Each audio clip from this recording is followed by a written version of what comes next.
निक 10 साल का लड़का था। वह अपने माता पिता का इकलौता बेटा था। निक के पिता एक बहुत व्यस्त व्यवसायी थे जो अपने बेटे के साथ समय नहीं बिता सकते थे।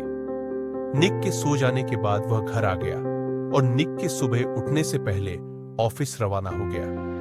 निक अपने पिता के ध्यान के लिए तरस गया। वह बाहर जाना चाहता था और अपने पिता के साथ खेलना चाहता था, जैसे कि उसके दोस्तों ने किया था। एक दिन निक को शाम को अपने पिता को घर पर देखकर आश्चर्य हुआ।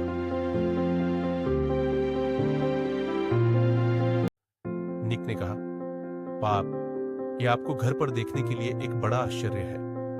हाँ बेटा, मेरी बैठक रद्द कर दी गई थी, इसलिए मैं घर पर हूं, लेकिन 2 घंटे के बाद मुझे उड़ान पकड़ना है। उनके पिता ने जवाब दिया। कब तक लौटेगी? कल दोपहर। निक थोड़ी देर के लिए गहरे विचार में था। फिर उन्होंने पूछा, पिताजी, आप 1 साल में कितना कमाते हैं? निक के पिता को अचंभित कर दिया गया। मेरे प्यारे बेटे, ये एक बहुत बड़ी राशि है और आप इसे नहीं समझ पाएंगे। ठीक है पिताजी, क्या आप उस राशि से खुश हैं जो आप अर्जित करते हैं? हाँ मेरे प्रिय, मैं बहुत खुश हूं और वास्तव में मैं कुछ महीनों में अपनी नई शाखा और एक नया व्यवसाय लॉन्च करने की योजना बना रहा हूं। क्या यह महान नहीं है? हाँ पिताजी, मुझे यह सुनकर खुशी हुई। क्या मैं आपसे एक और सवाल पूछ सकता हूं? हाँ दोस्त। पिताजी, क्या आप मुझे बता सकते हैं कि आप एक दिन या आधे दिन में कितना कमाते हैं? निक, आप ये सवाल क्यों पूछ रहे हैं? निक के पिता हैरान थे, लेकिन निक लगातार था।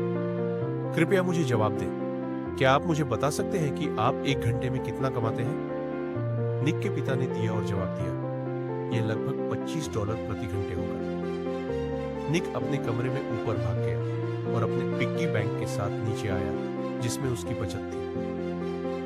पिताजी, मेरे पिग्गी बैंक में $50 है। क्या आप मेरे लिए 2 घंटे छोड़ सकते हैं? मैं समुद्र तट पर जाना चाहता हूं और कल शाम आपके साथ डिनर कर सकता हूं। क्या आप कृपया इसे अपने शेड्यूल में चिह्नित कर सकते हैं? निक के पिता अवाक थे।